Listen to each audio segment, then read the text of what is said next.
Okay, this is a Zerg versus Terran that I played recently that has got just a long game where I play against a Terran that goes for mechanical units, a mech army. So the strategy here, I just go for a really normal opening in Zerg versus Terran. I make first an expansion over here, my natural. See, there's always the ramp down from your main base. You know, what's your natural expansion, which then has an area out here that's a choke or a wall typically that, or an area where you can wall in with some buildings and make some chokes. Then up here would typically be where my third base would be. You can also take one down here, but this is one of those maps that has the close by air, not by ground, and since Terrans have an easier time getting drops, since they do that most games, I generally don't take this. If I knew it was going mech, this is a safer base to take, maybe. Even then, I think they can fly a siege tank and drop it in my main base and fire it in my third base mineral line there, so this is almost always up here the third base I take. So first I get an expansion, then I make a gas, then I make a spawning pool, which lets me make Zerglings, the basic Zerg unit, first Zerg fighting unit you can make. The Terran over here is doing a normal opener, except getting gas really early, which could be an indicator of one of two things. There's a build you can do with the barracks where you make a whole bunch of Reapers, which is an early unit. I think my opponent does send one this game. You can make more barracks and more Reapers and just keep sending them as like an early game pressure that sometimes also wins games, or even an all-in build that has to win the game. Or you can do what my opponent's doing here and go into mech, which needs a lot of gas, which is why you take your gases so early there. I haven't scouted any of this yet. The only thing I've seen so far is that I've gone across the map and not really seen anything with this Overlord or this Overlord. So I have no information. I'm playing in the dark. I just know that my opponent can't hit me too early without some sort of cheese that's hard to recover from. I don't see it that much right now on the ladder, so I don't worry about it. This is what is very standard, is I see this Reaper come in. When it gets here, I'm going to already have some Zerglings here, have my Queen about to pop out here and here, maybe even already out.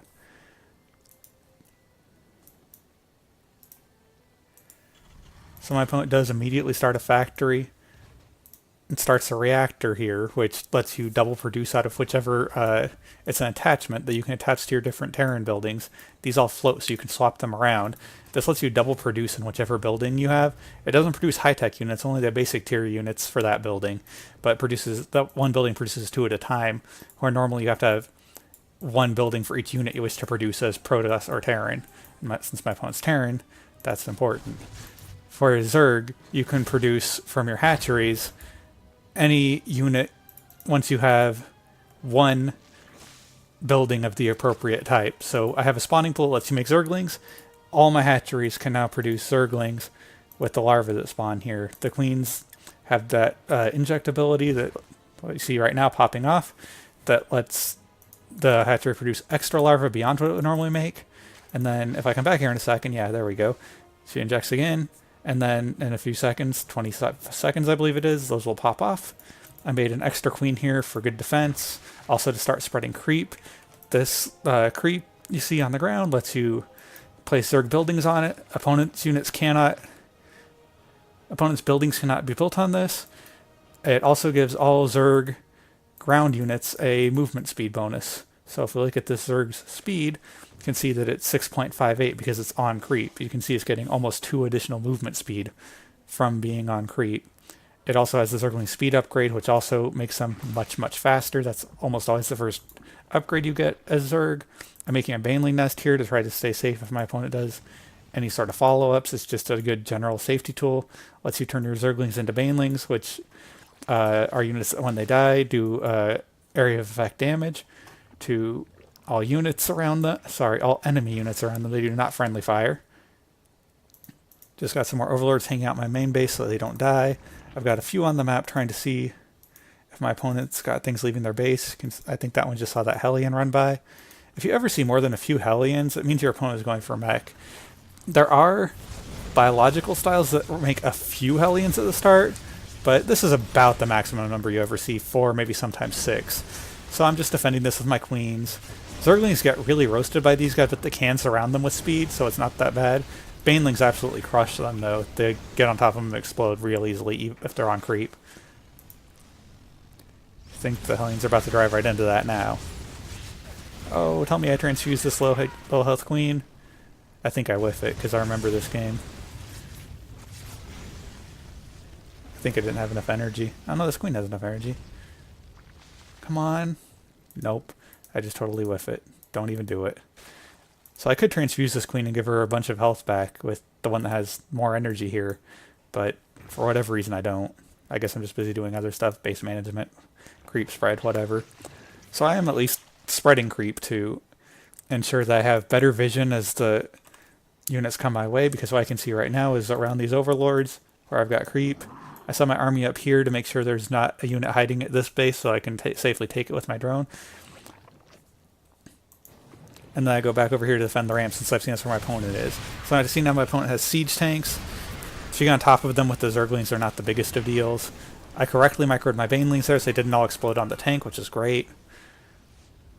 I have all these active creep tumors. I should really be clearing these Hellions out here so I can spread this further.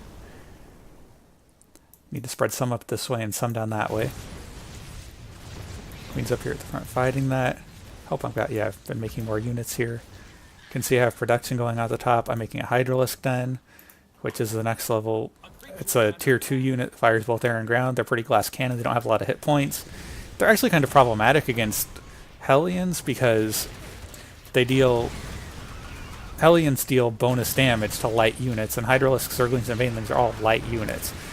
So my guys are all fine against siege tanks, but they're not especially good against Hellions. So my opponent's getting this upgrade for their Hellions called Eternal Pre-Igniter. It makes their guys have blue flames, and they deal even more damage. And they still get their bonus versus light units. So my opponent hasn't taken a third yet. I'm pretty aware of this, I think. Well, could do a better job of having a overlord where they can see this base, so that I could tell if there's more coming. Also, it'd be better if I had some army units right here at the top of this ramp, so my opponent can't just run up it. But I do have some positioned here to come this way if I need to defend, because this is my current base. It's my weakest point. Bases take a while to pay for themselves. You spend some time. They cost you, as Zerg, 300 minerals? 350 minerals? No, it's 300 minerals. Plus the drone that you spent to make them. So until you've mined that, you're down some resources. So you see I have a few drones starting to come over here. My opponent knows this is my weak point, so he's attacking into it. This is a transformation the Hellions can do into Hellbats. They lose speed, but they now have a sweeping area of effect instead of just a line area of effect. They still have basically the same strengths and weaknesses. They're much better against Zerglings, though. It's harder to surround them. They're still just as bad against Banelings. They're fine against Hydralisks, because again, Hydralisks are light units. If I'd realized that was what was going on here, I should have made a Roach Warren. But I have nothing but light units against this army that's super good against light units. Here's a Thor waddling across the map. It's one of the higher tech factory units you can get as Terran. It hits both air and ground. It has a couple different modes you can change its attacks into to be better against different things. One is good against light, one is good against armored. There's particularly good against air ones. Is it 2 modes? Is it 3 modes? I don't know. I don't play Terran. So my opponent still is on 2 bases here. Hasn't even made a 3rd command center. You can, as Terran, make your bases in your base and then fly them to the expansion that you want, because their buildings lift off. Most of their buildings lift off. You can't move like the add-ons. You have to swap buildings around onto them. You can't move the supply depots, but you can raise and lower them. So whether units can pass through them or not. So units can currently pass over this one, but not that one. See here, there's only one spot in the wall you can go through, so if he sees an attack on me, he just puts that depot up, and then he can stand his units behind the wall. I've got all these Zerglings, Hydralisks. Good job at least holding this watchtower, gives you a field of vision. I should really also be holding the watchtower over here as well. And really I should be having overlords or Zerglings or something at all these other bases so I can see if my opponent is expanding. Okay, I do see this one with the overlord, so that's okay. But I should really be looking for see if my opponent's expanding at all those places. I should also, this creep tumor has been here for a long time. I should be expanding it out so I get more vision, more speed on the map. I do have a queen coming over here to start expanding this way and connecting up this new base. So I've been getting upgrades. I've got all of the attack upgrades for my ground units. I've got all the speed upgrades for the types of units I'm making. My opponent has got just the blue flame for the Hellions Hellbats. But he's working on making 1/1. I'm working on getting my second armor level, because, again, Terran units don't deal a ton of damage, it tends to be, at a time, except these guys all deal bonus damage against light units, so that's kind of a failure to recognize it on my part during the game. So I'm just doing this build. I'm like, okay, great. So I'm making this really mobile army. My opponent's playing mech, which is generally slow except for the Hellions. Can run by a little bit. I do try to come in here and deal with this base. I do see he has two bases here. I don't know if he's flying this one. He could also turn it into a planetary fortress, which is a really good defensive structure. It costs a lot of gas, though, and you can't move it once it becomes a planetary fortress. I'll see, I didn't even recognize this in the game, but I did actually see it starting to become a planetary. So this way he has more ground defense against this base getting taken out. What I needed to do was a long time ago have made a spire, but I haven't even started a spire to let me make flying units. I did start an infestation pit, which lets me upgrade to my 3rd level tier of tech by making my layer into a hive. But you want to start your hive up and your spire up at the same time, so that if you need to make really high-tech air units with the greater spire, you can start, okay, well there's my spire. My hive hasn't started yet, that's fine. You want to start it before or at the same time as your hive. I think I was just short a little bit on gas, yeah, short on gas to actually make a hive. I am taking more bases, because I recognize this game is going to go on a while, because I can't actually defeat my opponent right now with this large army. And my, like I said, wrong composition. Wrong compositions can be okay sometimes. If you have so much more than your opponent, it just doesn't matter, and that does happen sometimes. This is not one of those times. You see up here in the supply count, I have 146 to my opponent's 126, only about 20 supply lead, but a lot of that supply is tied up in queens, which are stuck by bases to do their job of making more larvae, of making more creep spread. I haven't made enough queens that I can just take them around on the map. Queens are also incredibly slow if they step off creep. Like, they waddle around at reasonable speeds on creep. Off creep, they just don't. So it's hard to take them much of anywhere. Should really maybe consider making some of these overlords into drop overlords and maybe taking the queens around, because that's a way to give them better mobility. So my opponent comes up here, takes kind of a bad fight into the top of this ramp, but it doesn't matter because he manages to siege up some tanks at the bottom while still having enough vision to actually shell up my army here. So I think I do eventually clean this up. And actually, I think I'm in a better position than I realized during the game here. I've actually cleaned up a lot of my opponent's army. You see the supply is now 120 to 80. And my opponent actually doesn't have a whole ton of units. It's got 2 siege tanks and 3 Hellions. If I had realized this, I would have walked across the map with my 51 Zerglings and a few Hydralisks. Unfortunately, I don't realize in time. And then my opponent sieges up on this high ground that has the watchtowers on it. And this is just, without flying units as Zerg, you cannot take this place away once they have sieged up tanks here. It's just not possible. So, okay, I did finally start the hive. It's late, but that's fine. I think it's just I've been making too many units to have money for that. Now what I should do is immediately start the Greater Spire and start some flying units so that I can get to the super late game units called the Broodlord, which is a flying, basically capital ship, except it's biological because it's Zerg. It fires these broodlings onto the ground that then eat away at the army. Then you can move the Broodlord away. It can come back, spawn a couple more broodlings, and they can all attack this army, none of which fires up. But I'm still on all the light units against all the Hellions that deal bonus damage against light units. Also, the siege tanks do pretty well at firing into this big clump of stuff as well, because my army's a little bit too bunched up. So my opponent has taken some more bases. I have not actually been as aware of this as I should be, so I don't see that my opponent has taken this base because I failed to have proper units there. I also run through this choke, which lets the siege tanks fire on all my units, which is really bad. I need to approach from the angle over here. So they all die without doing very much, so that was pretty bad. I have this one queen chilling out here, been spreading some more creep. I really need to connect more down here again. My one creep tumor that was sitting here forever finally got killed off. I should really be trying to spread more out so that I just keep the connections. No, I guess that was the one over here that was... That one's done fine. It's gone over here. This is a different ramp. It just has a similar look. This is a high-level spellcaster you can get once you've made a hive called a Viper. It has... The main thing I'm using it for in this match is Blinding Cloud, because if you put Blinding Cloud down on these units, any units under Blinding Cloud cannot fire ranged weapons.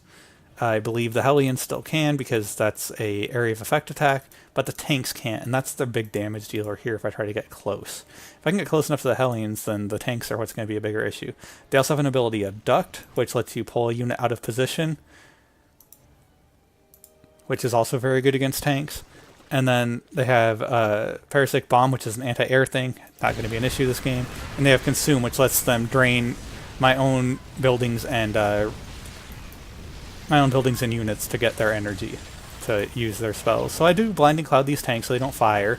Unfortunately, there's now some Thors which are anti-air here, but these would be way less of a problem if I had gotten Broodlords. So the Broodlords could be firing down here, the small guys, the Broodlings, and then I use the rest of my army to take out the ground stuff that doesn't fire up.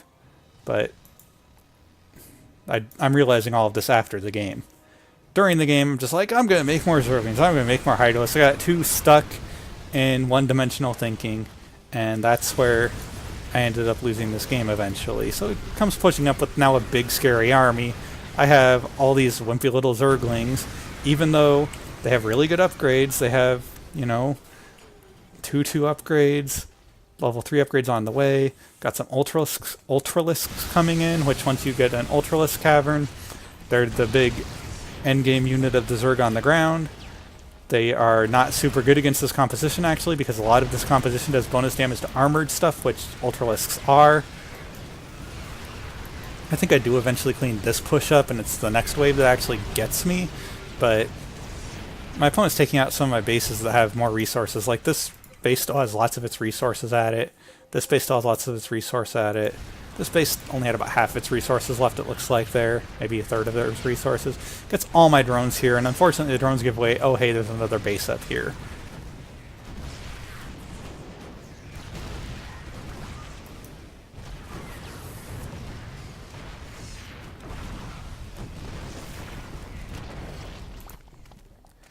So I'm making a bunch of Corruptors now. I think I did eventually get a Greater Spire so I can make Broodlords, but I think it's way too late now. I need to have done this like 6 minutes ago or something like that. A long time ago. Maybe even longer than that. So I have all these Corruptors coming out. They don't actually do anything until you have made them into Broodlords against what my opponent's doing, so they're really flying paperweights at the moment. My opponent kills one of my bases, has a lot of minerals left at it, and every drone, so that's really bad. At this point, I think I basically can't recover. I keep trying, but I'm still making the same things. I'm making a Broodlord. I have one that's hatched already and one that's on its way. And I still have all of these Corruptors that are doing nothing. That could be 3 fewer Corruptors, a couple more Broodlords, and maybe a couple more Zerglings or Hydras or something. Just something on the ground to tank for them. But as Corruptors, they do absolutely nothing here right now. Because my opponent does not have any air units. And he says only fire air to air. See, the problem with the Broodlord is they are very slow. So you see there, they throw their little Broodlings down and those attack the ground units. The problem is, 2 Broodlords isn't enough. You need like 8. And I never got enough resources to make 8. So my opponent comes down here, gonna kill my last base. I GG out.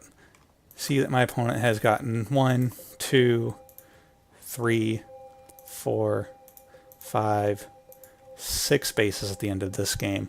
And I had at one time 1, 2, 3, 4, 5 bases at the most. So again, as Zerg, you want to stay ahead on the bases. Just I got two one dimensional, and it cost me this game.